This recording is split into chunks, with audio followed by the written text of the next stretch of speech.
Welcome back to the WHTC Morning News for this Friday, May 14th. Friday mornings, we try to spotlight local governments in our area. We call the segment City Hall Chatter. And the second Friday of the month, we set aside for a discussion on things going on in Holland City Hall with one of the members of the Holland City Council. And today we are very pleased to have joined in our Zoom connection with 4th Ward Council member Nicki Arendshorst. Nicki, good morning. Welcome back to the Morning News. Good morning, Gary. Glad to be here. Glad you are with us, and a few things we want to discuss. First of all, the second Wednesday in May normally is when Holland City Council makes the decision, public hearing on a new budget. That was the case this past Wednesday, and it looked like it was a pretty good budget. Keith Van Beek talked to us last week about some of the challenges in trying to put together a budget because of the COVID-19 situation, revenues, and the like.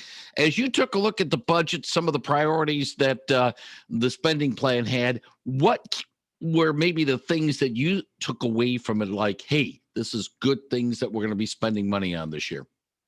Well, we always leave money, of course, for the essential services.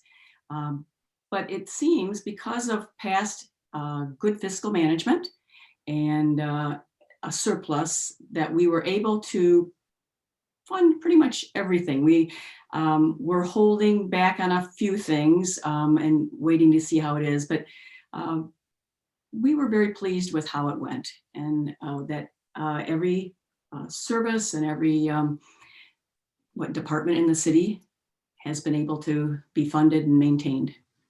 Nicki, part of the budget process obviously is taking into account not only essential services, but also sort of planning ahead, maybe some capital projects. Along that line, it looks as if dealing with the Waterfront Holland project has taken another step. They're looking for contractors to give their vision of what they would want for the property. Again, it's a slow step to try to reimagine the James D. Young plant facility, but sometimes slow and steady is the best course of action. Exactly, and we are taking it slow and steady. Council agreed to work with outside outside outfit to take in all the applications and to advertise or whatever, get the word out there. We aren't going to do that. It's a lot of work. And right now it's at the administrative level. So any inquiries are coming in and they'll be handled in the manager's office, and we'll go from there. Yes, and it will be slow. There'll be propositions, proposals, working with other businesses along the waterfront. And, it's at the city's pace. And of course, some say, well, tear down the power plant and, develop the land accordingly. Others say, refurbish the power plant because it's been around for 70 some years and it can be repurposed. Every option has been discussed. I would assume every option is still on the table, Nicki.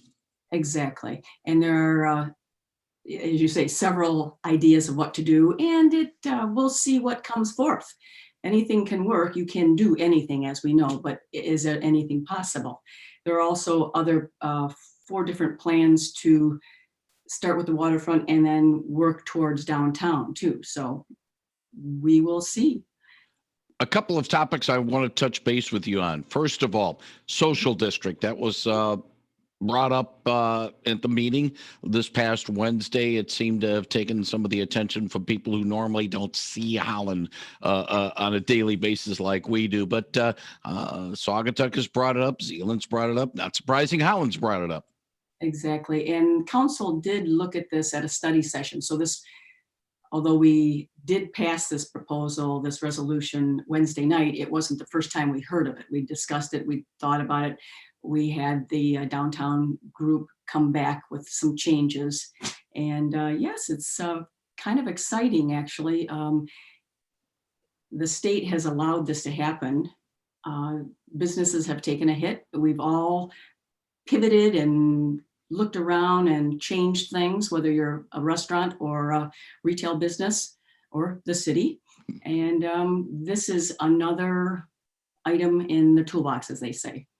There's been some, I know of one restaurant, highly visible restaurateur in Saugatuck who is against the social district idea, probably because of dram laws and stuff like that. Not everybody's on board with this thing, Nikki.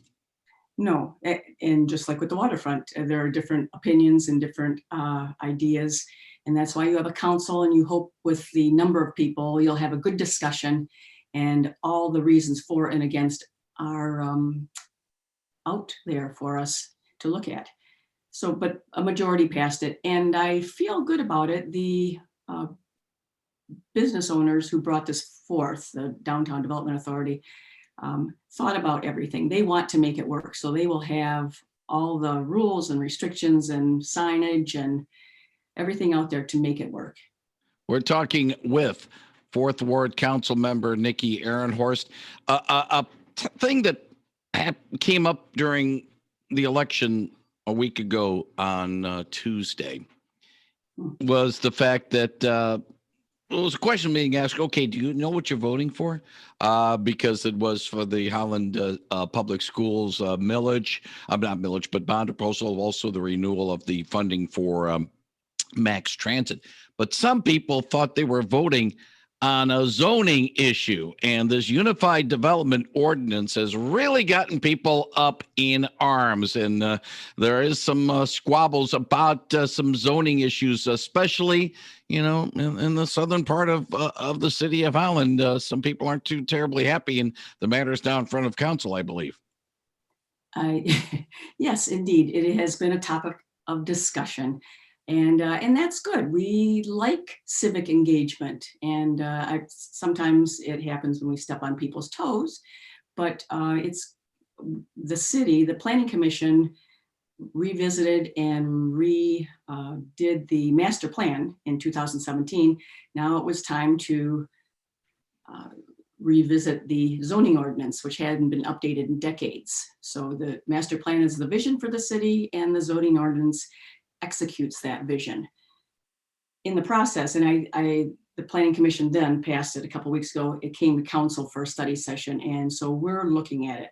It looks, most of it's very good, uncontroversial, not a problem.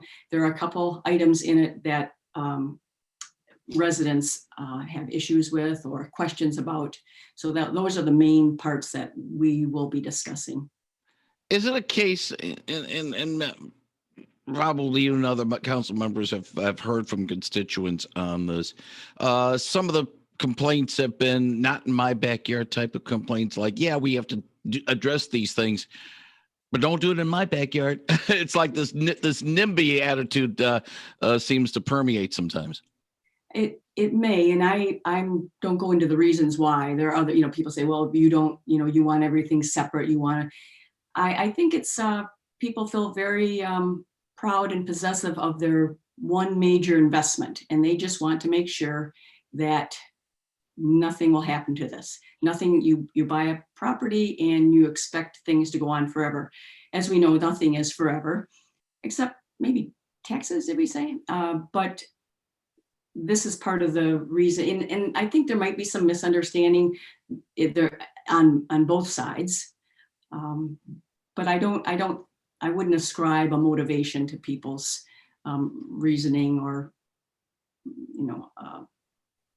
anxieties, or, they're against this proposal. So one final thing, Nicki Arendshorst, and we'll sort of end our conversation on an upbeat note. It's kind of nice to be able to be on the other side of the Tulip Time Festival, look back over the last, the 8 days and say, hey, we were able to pull it off. We got it back going again after years off. Yes, it's nice. And it was, we had a lot of fun with it. And I, give a shout out to Tulip Time group for changing and adapting. And, last year was completely canceled. This year they kept moving and changing even as it was going on. So we had the council had a pop-up street scrubbing little time Saturday, I believe it was. So there were all little, pop-up or what do you call flash mobs, street scrubbings and dances. And so that was kind of fun too. Lots of tourists. The tulips still came up, as the mayor said. It was a good time for a lot of people around Holland during the Tulip Time Festival. Nicki Arendshorst, thank you very much for joining us this morning on WHTC's Morning News with the City Hall Chatter. Wish you and everybody, not only on council, but your family as well, the best over the next few days, and look forward to chatting with you again later on this year. Thank you, Gary. Same to you. It was Thank fun. you very much, Nicki Arendshorst on 99.7 and 1450 WHTC.